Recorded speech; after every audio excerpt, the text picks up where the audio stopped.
প্রশাসন থেকে তাদের সঙ্গে উচ্চবাচ্য করা হয়েছে, আহত যোদ্ধাদের উপরে হামলা করা হয়েছে। আমরা একটি নিন্দা ও প্রতিবাদ জানাই। জুলাই সনদের কোনো আইনি ভিত্তি প্রদান না করা, জুলাই সনদ বাস্তবায়ন আদেশের খসড়া প্রকাশ না করা এবং সনদ বাস্তবায়ন পদ্ধতির পূর্ণাঙ্গ রূপরেখা জাতির সাথে উন্মোচন না করায় স্রেফ আনুষ্ঠানিকতার জন্য গতকাল জুলাই সনদের স্বাক্ষর থেকে বিরত থেকেছে জাতীয় নাগরিক পার্টি। কিন্তু আমরা দেখেছি জুলাই সনদ বাস্তবায়ন পদ্ধতি সম্পর্কে জাতিকে ধোঁয়াশায় রাখা হয়েছে। জুলাই সনদে এর আইনি ভিত্তি হিসেবে জুলাই সনদ বাস্তবায়ন আদেশের কথা উল্লেখিত হয় নাই। কিন্তু দুর্ভাগ্যের বিষয়, জুলাই সনদে জনগণের সার্বভৌম ও গাঠনিক ক্ষমতা সম্পর্কিত মৌলিক সত্যের কোনো উল্লেখ নাই। জুলাই সনদের আইনি ভিত্তি প্রদানের জায়গা থেকে সরে না আসে বরং যে রাজনৈতিক দলগুলো গতকাল সেখানে স্বাক্ষর করেছেন, আমরা বিশ্বাস করি অধিকাংশ রাজনৈতিক দলই আমরা আমাদের আকাঙ্ক্ষার জায়গা থেকে একই বিন্দুতে অবস্থান করছি। ধারণ করে অন্তর্বর্তীকালীন সরকার জাতীয় ঐক্যমত্য কমিশন রাষ্ট্র কাঠামোর গুরুত্বপূর্ণ জায়গাগুলোতে সংস্কার সাধনের নিমিত্তে রাজনৈতিক দলগুলোর সঙ্গে দীর্ঘ সময়ব্যাপী আলোচনা অনুষ্ঠিত করেছে। আমরা জাতীয় নাগরিক পার্টি এনসিপি এবং ইতিপূর্বে জাতীয় নাগরিক কমিটির পক্ষ থেকে সংস্কার কমিশনগুলোতে এবং ঐক্যমত্য কমিশনে আমরা সংস্কার প্রস্তাবনা করার পক্ষে জোরালো ভূমিকা এবং অবস্থান আমরা ব্যক্ত করেছি। জুলাই সনদ প্রণয়নের বিষয়ে জাতীয় নাগরিক পার্টি এনসিপি সেই শুরুর সময় থেকে আমরা সর্বোচ্চ ভূমিকা পালন করেছি।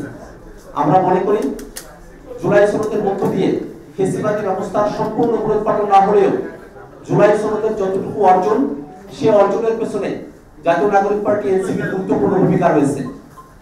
আমরা যখন জুলাই সনদের বিষয় নিয়ে ঐক্যমত্য কমিশনে দীর্ঘ সময়ব্যাপী আলোচনা করেছি, সেই আলোচনা যখন একেবারে শেষ দিকে চলে এসেছিল, সেই সময়টাতে জুলাই সনদের আইনি ভিত্তি দেওয়ার ব্যাপারটা নিয়ে এক ধরনের ধোঁয়াশা তৈরি হয়। আমরা জাতীয় নাগরিক পার্টি এনসিপির তরফ থেকে জুলাই সনদের আইনি ভিত্তি প্রদানের দাবিতে আমরা রাজপথের কর্মসূচি গ্রহণ করেছি। ঐক্যমত্য কমিশনে আমরা জোরালো ভূমিকা পালন করেছি। যদিও শুরুতে রাজনৈতিক দলসমূহের মধ্যে অনেক দলই জুলাই সনদের আইনি ভিত্তি দেওয়ার ব্যাপারে তারা আগ্রহী ছিলেন না, শুধুমাত্র এটাকে একটা জেন্টলম্যানস এগ্রিমেন্ট, একটা রাজনৈতিক সমঝোতা দলিল হিসেবেই রাখার পক্ষপাতী ছিলেন। সেই প্রেক্ষাপটে ঐক্যমত্য কমিশনের শেষ পর্যায়ের আলোচনাতে জুলাই সনদের আইনি ভিত্তি দেওয়ার বিষয়ে রাজনৈতিক দলগুলোকে শেষ মুহূর্তে আমরা একমত হতে দেখেছি। যদিও রাজনৈতিক দলগুলো জুলাই সনদের আইনি ভিত্তি দেওয়ার ব্যাপারে একমত হয়েছে, একটি আদেশের মধ্য দিয়ে জুলাই সনদকে আইনি ভিত্তি দিয়ে গণভোট এবং সামনের পার্লামেন্টকে গাঠনিক ক্ষমতা প্রদান করার মধ্য দিয়ে সংবিধানের মৌলিক পরিবর্তনগুলোকে অন্তর্ভুক্ত করার ব্যাপারে আমরা একমত হলেও আমরা গতকাল জুলাই সনদ স্বাক্ষর অনুষ্ঠান আমরা অনুষ্ঠিত হতে দেখেছি। সেই অনুষ্ঠানে জুলাই সনদ বাস্তবায়নের এবং জুলাই সনদের আইনি ভিত্তির বিষয়টি একেবারেই অনুল্লেখ থেকে গেছে। এমন প্রেক্ষাপটে জুলাই সনদের আইনি ভিত্তি না দেওয়া এবং বাস্তবায়নের পথরেখা জনগণের কাছে স্বচ্ছ ধারণা উপস্থাপন না করায় জাতীয় নাগরিক পার্টি এনসিপি আমরা গতকালের জুলাই সনদ স্বাক্ষর অনুষ্ঠানে উপস্থিত হওয়া থেকে বিরত থেকেছি। সেই প্রেক্ষাপটে আজকের সংবাদ সম্মেলনে আমরা কেন গতকালের জুলাই সনদ স্বাক্ষর অনুষ্ঠানে অনুপস্থিত থেকেছি, আমাদের দাবিগুলো কি ছিল এবং ভবিষ্যতের করণীয় বিষয়গুলো কি, সেই বিষয়টা জাতির কাছে পরিষ্কার করে তুলে ধরতেই আজকের আমরা প্রেস কনফারেন্সে উপস্থিত হয়েছি। এই মুহূর্তে আজকের প্রেস কনফারেন্সে লিখিত বক্তব্য আপনাদের কাছে উপস্থাপন করা হচ্ছে। প্রেস বিজ্ঞপ্তি। জুলাই সনদের আইনগত ভিত্তি ও বৈধতা নিশ্চিত না করে এবং বাস্তবায়ন প্রক্রিয়া সম্পর্কে জাতিকে স্বচ্ছ ধারণা না দিয়েই গতকাল জুলাই সনদ স্বাক্ষর অনুষ্ঠান আয়োজন করেছে অন্তর্বর্তীকালীন সরকার। জুলাই সনদের কোনো আইনি ভিত্তি প্রদান না করা, জুলাই সনদ বাস্তবায়ন আদেশের খসড়া প্রকাশ না করা এবং সনদ বাস্তবায়ন পদ্ধতির পূর্ণাঙ্গ রূপরেখা জাতির সাথে উন্মোচন না করায় স্রেফ আনুষ্ঠানিকতার জন্য গতকাল জুলাই সনদের স্বাক্ষর থেকে বিরত থেকেছে জাতীয় নাগরিক পার্টি।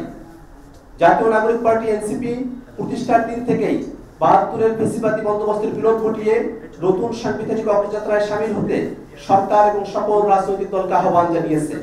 বিচার সংস্কারের অংশ হিসেবে জুলাই সনদ প্রণয়ন ও বাস্তবায়ন এবং গণপরিষদ নির্বাচনের দাবিতে সারা বাংলাদেশে এনসিপি জুলাই পদযাত্রা কর্মসূচি বাস্তবায়ন করেছে। রাজধানী থেকে তৃণমূল পর্যন্ত বাংলাদেশের জনগণ এই দাবিতে এনসিপিকে দৃঢ় সমর্থন দিয়েছে। একই সাথে জাতীয় ঐক্যমত্য কমিশনেও রাষ্ট্রের কাঠামোগত সংস্কার প্রক্রিয়াকে ত্বরান্বিত করতে জোরালো ভূমিকা পালন করেছি আমরা। কিন্তু আমরা দেখেছি জুলাই সনদ বাস্তবায়ন পদ্ধতি সম্পর্কে জাতিকে ধোঁয়াশায় রাখা হয়েছে। জুলাই সনদে এর আইনি ভিত্তি হিসেবে জুলাই সনদ বাস্তবায়ন আদেশের কথা উল্লেখিত হয় নাই। আমরা বলেছি অভ্যুত্থান পরবর্তী যে কোনো বন্দোবস্তের নৈতিক ও আইনি ভিত্তি হতে হবে জুলাই অভ্যুত্থানে প্রকাশিত জনগণের সার্বভৌম ও গাঠনিক ক্ষমতা।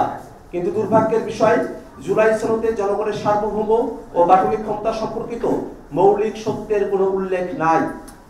সনদ বাস্তবায়নের একটি প্রক্রিয়া হিসেবে সকল রাজনৈতিক দল গণভোটে সম্মত হলেও খোদ গণভোটের আইনি কাঠামো তথা জুলাই সনদ বাস্তবায়ন আদেশের কথা সনদে বিবৃত হয় নাই। অপরদিকে জুলাই সনদে রাজনৈতিক দলগুলো সংবিধানের এমন কিছু অনুচ্ছেদ পরিবর্তনের ব্যাপারে সম্মত হয়েছে যা বিদ্যমান সংবিধানের তথাকথিত বেসিক স্ট্রাকচারের আওতাভুক্ত। ফলে ৭২-এর সাংবিধানিক কাঠামোর অধীনে থেকে খোদের বেসিক স্ট্রাকচারকে লঙ্ঘন করে সংবিধান সংশোধন বা সংস্কার করলেও অদূর ভবিষ্যতে এই প্রক্রিয়া আদতে চ্যালেঞ্জ এবং বাতিল হওয়ার সম্ভাবনা রাখে। কাজে এই প্রক্রিয়ায় জুলাই সনদ পাশ হলে এটি জনগণের সাথে একটি সাংবিধানিক প্রতারণা বই কিছুই হবে না। এ কারণেই আমরা গণভোটের পূর্বে জনগণের সার্বভৌম ইচ্ছার বহিঃপ্রকাশ হিসেবে সরকার প্রধান ডক্টর মোহাম্মদ ইউনূস কর্তৃক জুলাই সনদ বাস্তবায়ন আদেশ জারির কথা বলেছি, যে আদেশের খসড়াতে এর আইনি ভিত্তি ও বৈধতা এবং জুলাই অভ্যুত্থানের কথা স্পষ্ট উল্লেখ থাকবে। যেহেতু ঐক্যবদ্ধ কমিশনের মেয়াদ বৃদ্ধি করা হয়েছে, ফলে সৃষ্ট আইনি জটিলতা নিরসনে এবং জুলাই সনদকে একটি যথাযথ আইনি ভিত্তি দিতে আমরা জাতীয় ঐক্যবদ্ধ কমিশনের সাথে পূর্বের ন্যায় আলোচনা চালিয়ে যাব এবং উপরোক্ত বিষয়গুলি সম্পর্কে সুনিশ্চিত হলেই আমরা সনদে স্বাক্ষর করব। গতকাল জুলাইয়ের শহীদ পরিবার ও আহতরা কিছু দাবি নিয়ে উক্ত অনুষ্ঠানে গিয়েছিল। তাদের দাবির প্রেক্ষিতে জুলাই সনদের অঙ্গীকার নাম্বার ৫ম দফা সংশোধন করার ঘোষণা দিয়েছে ঐক্যবদ্ধ কমিশন। কিন্তু ঐক্যবদ্ধ কমিশন এই বিষয়টি প্রথমে আগলে দিলে শহীদ পরিবার এবং আহত যোদ্ধাদের রাজপথে নামতে হতো না। আমরা আরো দেখেছি সৃষ্ট সংকটের শান্তিপূর্ণ সমাধান না করে আহত যোদ্ধাদের উপরে হামলা করা হয়েছে। আমরা এর তীব্র নিন্দা ও প্রতিবাদ জানাই। আমরা এই ঘটনার সুষ্ঠু তদন্ত ও বিচার দাবি করছি। আমরা দেখেছি আমন্ত্রিত শহীদ পরিবারও এই অনুষ্ঠানে প্রাপ্য সম্মান পান নাই। প্রশাসন থেকে তাদের সঙ্গে উচ্চবাচ্য করা হয়েছে। শহীদ পরিবাররাই জুলাই সনদ আয়োজন অনুষ্ঠানের মূল আকর্ষণ। তাদেরকে মঞ্চে থেকে এক করে বসিয়ে তাদের সাথে অমর্যাদা করা হয়েছে। শহীদ ও আহতদের আত্মত্যাগের পরেই আজকের জুলাই সনদ তাদের উপর হামলা করে এবং তাদেরকে অসম্মান করে জুলাই সনদকে পাওয়ার এলিটদের সেটেলমেন্ট বানাতে চাওয়ার অপচেষ্টার নিন্দা জানাই আমরা। ফেসিবাদ বিরোধী অনেক রাজনৈতিক দল অন্তর্বর্তীকালীন সরকার কর্তৃক আগামীতে জুলাই সনদের আইনি ভিত্তি দেওয়া হবে এমন আশাবাদ ব্যক্ত করেই গতকাল সনদে স্বাক্ষর করেছেন। আমরা আশা করছি ঐক্যবদ্ধ কমিশনে জুলাই সনদের আইনি ভিত্তি সংক্রান্ত আগামী কয়েকদিনের আলোচনায় আমাদের অবিচল লড়াইয়ে আমরা তাদেরকে জনগণের পাশে পাব। কোনো অবস্থাতেই জুলাই সনদকে জুলাই ঘোষণাপত্রের ন্যায় আইনি ভিত্তিহীন রাজনৈতিক সমঝোতার দলিল বা জেন্টলম্যানস এগ্রিমেন্টে পর্যবসিত করা যাবে না। আমরা আশা করছি অন্তর্বর্তীকালীন সরকার জুলাই অভ্যুত্থানের প্রতিহত জনগণের অভিপ্রায়কে ধারণ করে জুলাই সনদের আইনি ভিত্তি ও বাস্তবায়নে কার্যকর উদ্যোগ গ্রহণ করবে।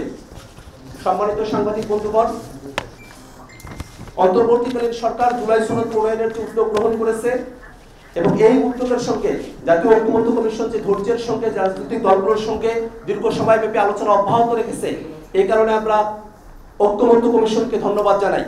পাশাপাশি ঐক্যবদ্ধ কমিশন যেন কোনো ধরনের রাজনৈতিক চাপে বা কোনো দলের প্রতি পক্ষপাতমূলক আচরণের কারণে জুলাই সনদের আইনি ভিত্তি প্রদানের জায়গা থেকে সরে না আসে, বরং যে রাজনৈতিক দলগুলো গতকাল সেখানে স্বাক্ষর করেছেন, আমরা বিশ্বাস করি অধিকাংশ রাজনৈতিক দলই আমরা আমাদের আকাঙ্ক্ষার জায়গা থেকে একই বিন্দুতে অবস্থান করছি। ঐক্যবদ্ধ কমিশনে রাজনৈতিক দলগুলোর মধ্যে জুলাই সনদের আইনি ভিত্তি দেওয়ার ব্যাপারে ঐক্যমত্য প্রতিষ্ঠিত হয়েছে। রাজনৈতিক দলগুলো অপেক্ষা করছে কিভাবে সেই আইনি ভিত্তি প্রদান এবং জুলাই আদেশের খসড়া তাদের কাছে উপস্থাপন হলেই তারা সর্বাত্মকভাবে আশ্বস্ত হবেন বলে আমাদের কাছে প্রতীয়মান হয়েছে। এমত অবস্থায় আমরা সরকারের কাছে দাবি জানাই, অবিলম্বে জুলাই সনদের আইনি ভিত্তি প্রদান করতে জুলাই সনদ বাস্তবায়ন আদেশের খসড়া জাতির কাছে উপস্থাপন করতে হবে। জুলাই সনদ বাস্তবায়নের সময়টাতে যে গণভোটের ব্যাপারটি বিবৃত হয়েছে, সেই গণভোটের প্রশ্ন, ধরন, দিনক্ষণ জাতির কাছে পরিষ্কার করতে হবে। একই সাথে এই জুলাই সনদ সেটা যে জনগণের সার্বভৌম অভিপ্রায়ের অংশ হিসেবে মানুষের অভ্যুত্থানে অংশগ্রহণ করার সময়কালে যে সার্বভৌম অভিপ্রায়ের বহিঃপ্রকাশ ঘটিয়েছে তারই অংশ হিসেবে এটা প্রণীত হবে, সেটা আমাদের কাছে পরিষ্কার করতে হবে। আমরা একই সাথে দাবি জানাই যে জুলাই সনদ যে সংবিধানের মৌলিক কাঠামোগুলোতে পরিবর্তন সাধন করবে, সামনের সংসদকে যে গাঠনিক ক্ষমতা দেওয়া হবে সেই গাঠনিক ক্ষমতার বলেই সামনে যে সংবিধান প্রণীত হবে সেই সংবিধানকে 2026-এর সংস্কারকৃত সংবিধান হিসেবে অভিহিত করতে হবে। সম্মানিত সাংবাদিক বন্ধুগণ, আপনারা দীর্ঘ সময় ধরে এখানে অপেক্ষা করেছেন। আমরা আমাদের লিখিত বক্তব্য এবং আমাদের দাবি দাওয়া আপনাদের কাছে উপস্থাপন করেছি।